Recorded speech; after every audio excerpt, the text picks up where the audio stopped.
할렐루야. 임마누엘 찬양 하나님 기뻐 받으신 줄 믿습니다. 기도하시겠습니다. 하나님 아버지 감사를 드립니다. 무더위 폭염 속에서도 지켜주시고 또 코로나 확진자 수가 점점 늘어가지만 우리 믿음의 성도들을 지켜주셔서 또 함께 예배자로 세워주셔서 이 시간 특별히 주 앞에 예배드릴 수 있는 은혜를 주시며 감사합니다. 주님, 우리에게 은혜 더하시옵소서. 이 시간 성령께서 임재하시고 우리의 마음에 하나님의 말씀에 은혜로 가득히 채워주시옵소서. 예수 그리스도 이름으로 기도하옵나이다. 아멘. 오늘 말씀은 베드로전서 5장 6절에서 11절 말씀으로 은혜의 하나님이라는 제목으로 하나님의 말씀을 전합니다. 하나님은 믿는 자가 더욱 굳건하고 참된 믿음을 가지도록 역사하실 때가 많습니다. 신자들이 그리스도의 더욱 신실한 제자가 되도록 때때로 시련을 허락하실 때가 있단 말입니다. 그때를 성경의 말씀에 연단을 받는다라고 말하고 또 불시험을 당한다라고 말합니다. 베드로전서 4장 12절 13절에 이렇게 우리에게 말씀해 주십니다. 사랑하는 자들아, 너희를 연단하려고 오는 불시험을 이상한 일 당하는 것 같이 이상히 여기지 말고 오히려 너희가 그리스도의 고난에 참여하는 것으로 즐거워하라. 이는 그의 영광을 나타냈을 때에 너희로 즐거워하고 기뻐하게 하려 함이라 말씀하십니다. 믿음의 사람들을 향하여 연단하려고 찾아오는 그 시험들에 대하여 그 시험을 당연한 것 같이 생각하고 이상하게 여기지 말아야 합니다.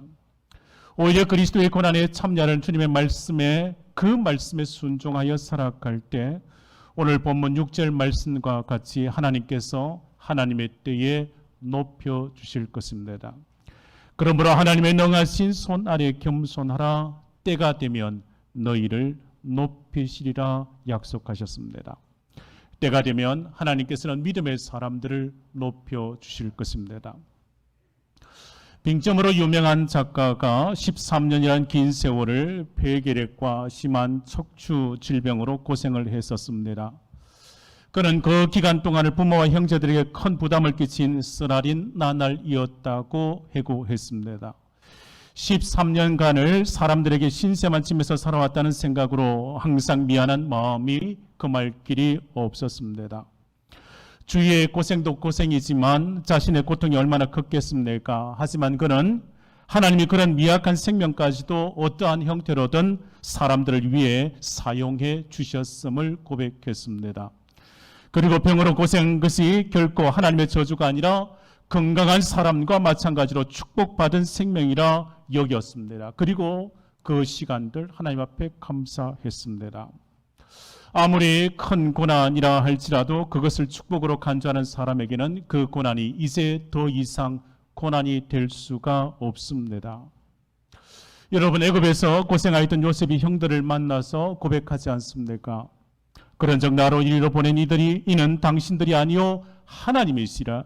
하나님이 나를 바로에게 아버지로 삼으시고 그 온 집의 주로 삼으시며 애굽 온 땅의 통치자로 삼으셨나이다.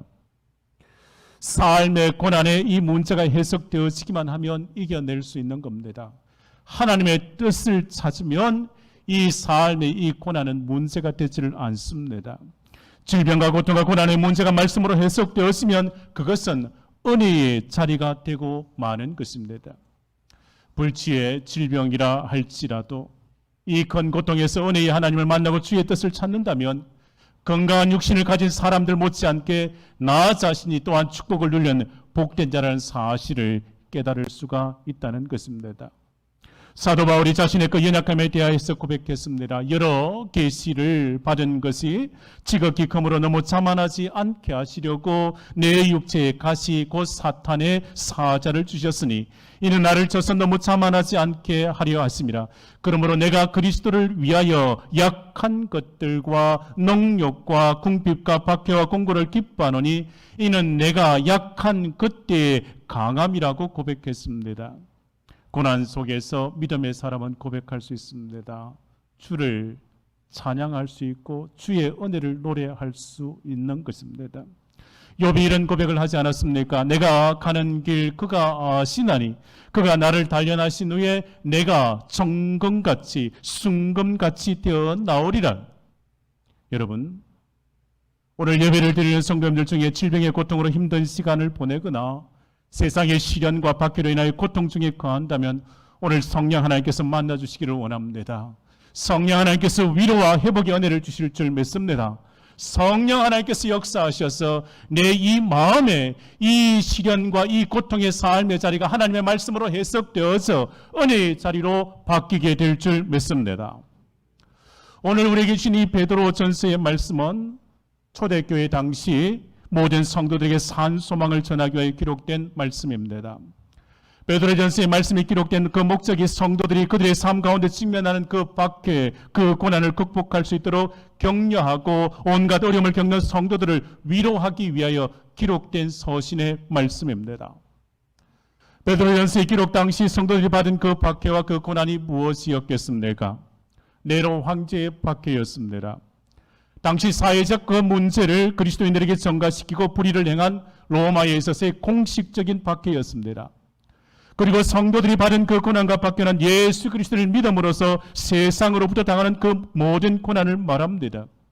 이러한 고난과 박해는 하나님을 모르는 세상 가운데서 하나님을 위하여 살아가는 그리스도인에게 있어서의 공통적으로 나타나는 문제였습니다. 그리스도인이기 때문에 오해를 받고 그리스도인이기 때문에 불의한 대우를 받아야 했습니다. 그러한 박해와 고난에 처한 그리스도인에게 이 서신의 말씀이 그들을 위로하고 현재 당하는 고난을 극복하고 앞으로 다가올 그 영광을 바라보도록 권면하고 있는 것입니다. 오늘 5장의 말씀에 베드로를 통하여 전하는 주님의 그 위로와 권면의 말씀이 오늘 본문의 말씀입니다. 하나님의 은혜 가운데 평강을 누리도록 전하는 위로의 말씀이 오늘 본문의 말씀입니다. 오늘 본문에 있어서 앞절에 5장 1절에서 5절의 말씀을 보면 겸손으로 섬기라 말씀하십니다. 특별히 교회의 지도자들에게 있어서 전하는 말씀입니다. 지도자는 그리스도의 고난의 종이라 했습니다. 영광에 참여할 자가 때문에 양무리에 있어서의 본이 되라고 말씀합니다. 그리고 하나님은 겸손한 자들에게 은혜를 주신다는 것을 기억하고 겸손히 주의 말씀을 따르고 순종할 것을 당부합니다.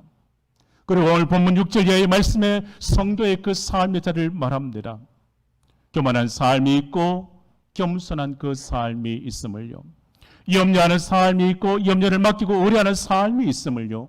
방탕한 삶이 있고 근신하는 삶이 있습니다. 타협하는 삶이 있고 고난을 감내하는 그 삶이 있습니다. 우리의 삶이 무엇을 선택하며 살아가야 하겠습니까? 오직 주의 뜻하신 바대로 하나님의 말씀을 따라 말씀에 순종함으로 살아가야 합니다. 우리에게 주어진 시련 앞에서도 우리가 당하는 그 고난 앞에서도 시련을 극복함에 있어서도 나에게 말씀하시는 대로 순종하는 자가 되어야 합니다. 사랑하는 성도 여러분, 오늘 6절 말씀을 보시겠습니까?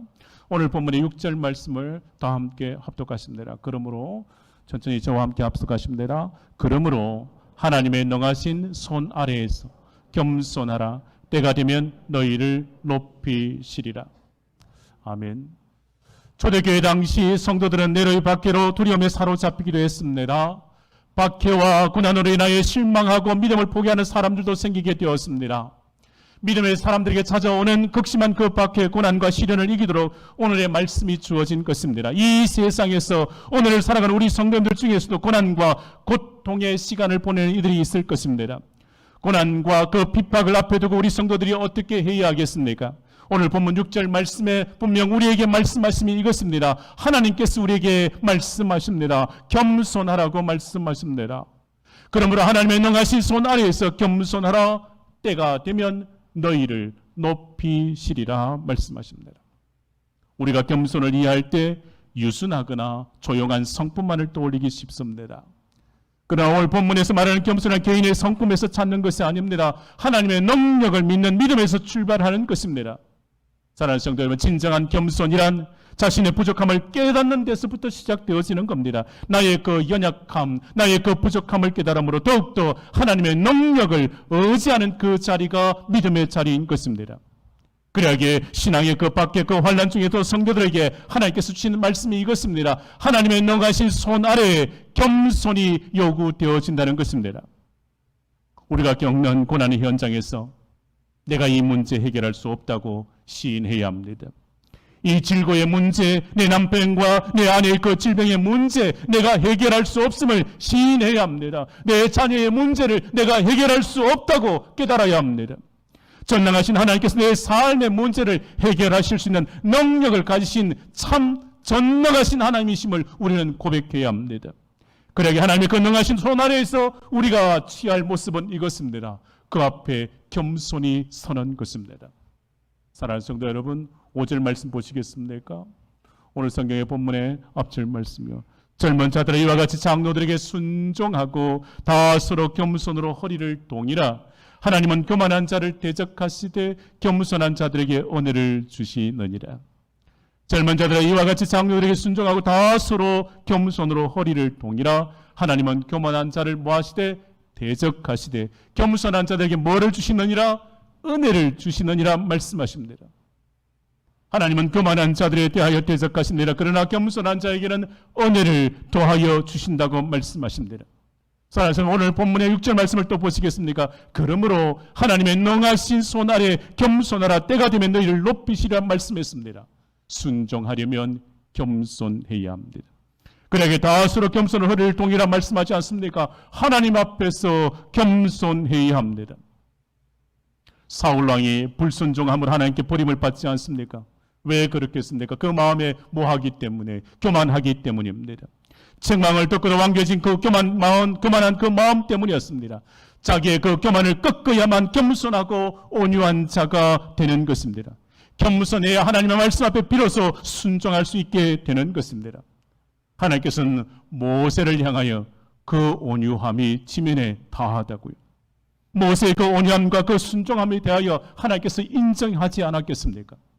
예수님께서는 자기 자신에 대하여 나는 마음이 온유하고 겸손하다고 말씀하셨습니다. 왜 그렇겠습니까? 하나님의 말씀 앞에 하나님의 뜻에 순종함을 드러내시기 때문입니다.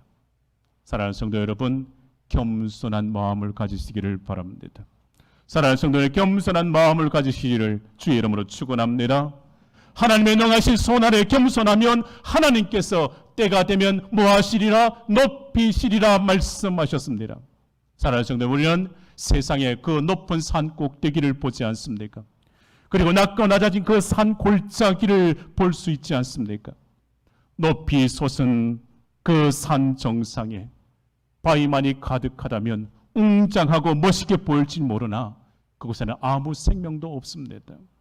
그러나 낮은 골짜기를 보면 그곳에 냇물이 흐릅니다. 아름다운 숲이 우거져 있지 않겠습니까? 수많은 생명들이 살 수 있는 보금자리가 거기에 있단 말입니다. 하나님의 은혜, 하나님의 위로는 하나님 앞에서 겸손한 그 마음에 임하게 되는 줄 믿습니다. 이런 이야기가 있습니다. 어느 농장 연못에 오리 2마리와 개구리 1마리가 살고 있었습니다. 이 두 이웃은 서로 굉장히 친한 친구가 되어서 하루 종일 함께 놀았습니다. 오리 2마리와 개구리 1마리가요. 그러다가 무더운 여름이 찾아오자 그 연못은 조금씩 마르기 시작했고 그들은 그곳을 떠나지 않으면 안 되게 되었습니다. 하지만 오리들은 쉽게 다른 장소로 날아갈 수 있었지만 친구인 개구리는 어찌해야 좋을지 몰라 걱정하고 있었습니다. 어느 끝에 그들은 한 가지 꾀를 내었습니다. 2마리의 오리가 부리로 긴 막대기를 양끝을 각각 물면 개구리가 그 막대기 중간을 입으로 물고 매달기만 하면 다른 곳으로 갈 수 있었습니다. 그들은 힘차게 공중을 날아서 다른 곳으로 가고 있었는데 마침 들에서 일하고 있던 농부가 개구리가 하늘을 나는 것을 보고 신기해서 외쳤습니다. 기가 막히다, 기가 막히다. 누가 저 영리한 생각을 했을까? 그 소리를 들은 개구리가 어시되며 입을 열었습니다. 뭐라고 말하겠습니까? 내가 했다, 내가 했다. 교만한 개구리의 그 운명이 어떻게 되었겠습니까? 자기 자랑, 교만, 멸망의 지름길입니다. 그러나 겸손한 자에게는 은혜가 임하는 것입니다. 하나님의 능하신 손 아래에서 겸손한 자에게 하나님께서 때가 되면 그에게 은혜를 주셔서 뭐하시리라? 높여주시리라 말씀하셨습니다. 고난의 문제 겸손함으로 엎드리면 하나님께서 하나님의 때에 다 해결해 놓으실 줄 믿습니다. 오늘 본문 7절 말씀 보시겠습니까? 우리 함께 7절 말씀을 함께 합독하십니다. 너희 염려를 시작. 너희 염려를 다 주께 맡기라. 이는 그가 너희를 돌보심이라. 하나님께서 오늘 우리에게 말씀하십니다. 너희 염려를 다 맡기라고 말씀하십니다. 박해와 고난에 있어서 여러 가지 그 염려 동반하게 마련입니다. 실존주의 철학자들은 염려가 인간의 실존의 그 본질이라고 말합니다. 인간은 염려하는 존재로서 염려하지 않고 살아갈 수 없다고 말합니다. 그러나 하나님의 말씀은 우리에게 이 말씀을 주십니다. 염려를 다 뭐하라고 말입니까? 염려를 다 주께 맡기라고 말씀하십니다. 염려란 이 헬라어 단어는 분열이라는 말의 어원과 같습니다. 염려는 자꾸 사람들의 그 마음을 나누지게 합니다. 염려는 분열된 마음입니다.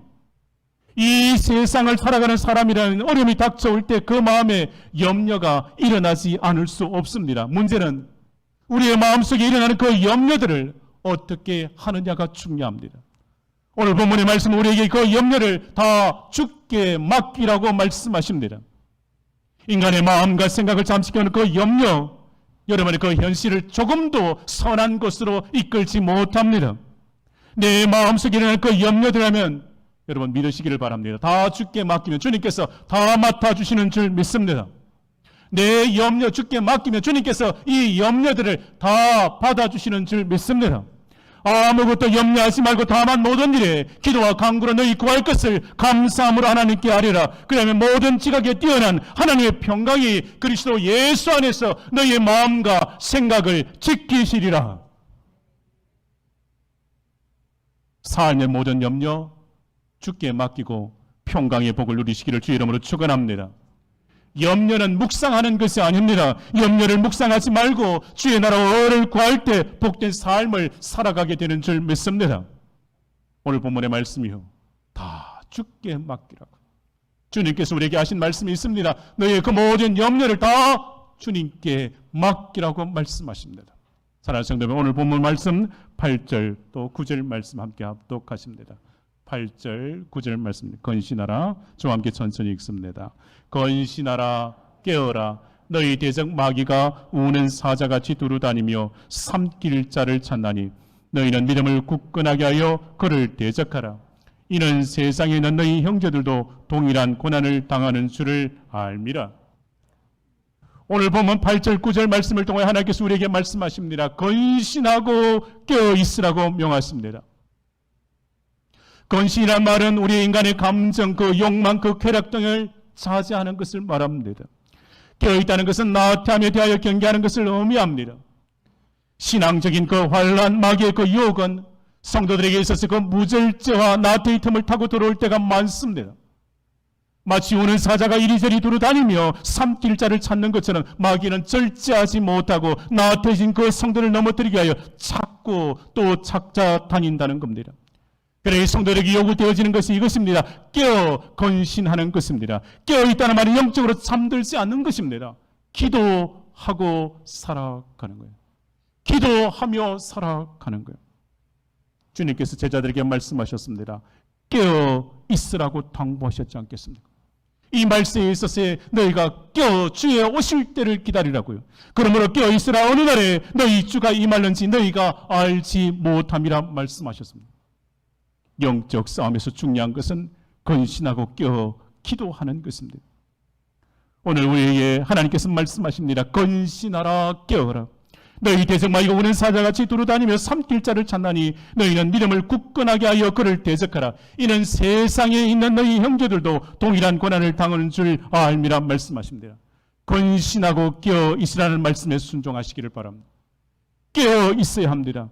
순종하여 깨어있을 때 고난과 핍박의 문제 능히 이기게 되는 복된 성도가 될 줄 믿습니다. 마지막으로 하나님께서 우리에게 주시는 말씀이 이것입니다. 주님을 기억하라고요. 우리에게 고난당하신 예수님을 기억하라고 말씀하십니다. 주님께서 이 세상에 계시는 동안 평탄한 삶을 살지 않았습니다. 하나님의 뜻을 이루기 위하여 친히 십자가를 담당하셨습니다. 예수님 인간의 모습으로 오셔서 친히 십자가의 그 고난을 당하셨습니다. 그러하기에 우리가 당하는 이 고난을, 우리가 당하는 이 핍박을, 우리가 당하는 이 질고의 문제를 다 이해하십니다. 또한 주님은 죽음을 이기시고 부활하셨기에 고난 중에 있는 그 성도를 향하여 친히 온전케 하실 것이며 굳건하게 하실 것이며 강하게 하시며 털을 견고하게 하실 수 있는 그 능력이 있는 줄 믿습니다. 사랑하는 성도 여러분, 오늘 본문의 10절 말씀을 저와 함께 합독하시겠습니까? 오늘 본문 10절 말씀입니다. 모든 은혜의 하나님, 시작. 모든 은혜의 하나님 곧 그리스도 안에서 너희를 부르사 자기의 영광에 들어가게 하시니가 잠깐 고난을 당한 너희를 친히 온전하게 하시며 굳건하게 하시며 강하게 하시며 털을 견고하게 하시리라. 아멘. 지금 겪고 있는 삶의 어려움 속에서도 주님을 기억하시기를 바랍니다. 은혜의 하나님께로부터 위로와 힘을 얻게 될 것입니다. 주님은 고난 중에 계신 여러분을 친히 온전하게 하시고 굳건하게 하시며 강하게 하시며 털을 견고하게 하실 줄 믿습니다. 사랑하는 성도들, 믿음의 주여 또 온전케 하신 예수를 바라보자. 그는 그 앞에 있는 기쁨을 위하여 십자가를 참으사 부끄러움을 개의치 아니하시더니 하나님 보좌 우편에 앉으셨느니라. 너희가 피곤하게 낙심하지 않기 위해 죄인들이 같이 자기의 거역한 일을 참으신 일을 생각하라고 말씀합니다.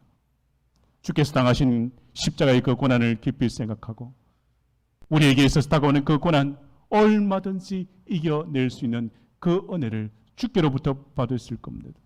사랑하는 성도, 고난은 잠깐이요 영광은 영원한 것입니다. 지금 우리에게 닥쳐오는 고난과 박해가 비록 괴롭고 힘든 것이라 할지라도 그것은 앞으로 우리에게 예비되어진 영원한 생명에 중한 것에 비교한다면 지금의 그 고난과 그 핍박은 아주 가벼운 것에 불과할 것입니다. 믿는 자들에게 다가오는 그 고난과 역경은 괴로운 것임이 분명합니다. 그러나 용광로의 불이 뜨거우면 뜨거울수록 순도의 정금을 얻을 수 있지 않습니까? 연단과 불같은 그 시험은 성도의 그 믿음을 단련하고 또 단련하십니다. 하나님 앞에 더욱더 정결하게 서게 하실 겁니다. 고난은 하나님께 더 가까이 다가서게 할 겁니다.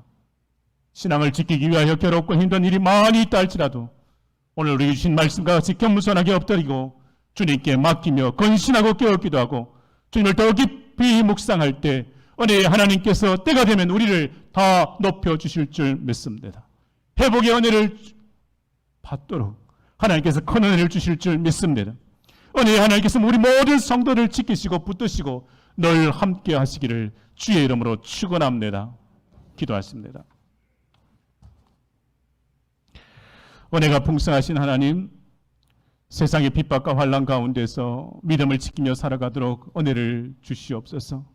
모든 것 다 내려놓고 겸손히 주 앞에 엎드릴 때 은혜의 하나님께서 때가 되면 높여 주실 줄 믿습니다. 은혜가 풍성하신 하나님 아버지, 나의 모든 그 염려 다 주께 맡기고 살아가도록 저들의 믿음을 허락하여 주옵소서. 항상 깨어 기도하는 자가 되게 해 주시옵소서. 주의 말씀을 더 깊이 묵상하고 주의 십자가를 붙들고 살아가도록 저들에게 은혜를 더하여 주옵소서. 오늘도 은혜의 하나님께서 세상의 핍박과 환난과 질고의 아픔 속에 있는 성도들과 함께 하시는 줄 믿습니다. 저들의 마음과 생각을 지켜주시고 큰 믿음 주셔서 성량한 인생이 되게 해 주옵소서. 은혜의 하나님께서 믿음으로 사는 성도들을 하나님의 때에 높여주실 줄 믿습니다. 지키시고 보호하시고 인도하여 주옵소서. 예수 그리스도의 이름으로 기도하옵나이다. 아멘.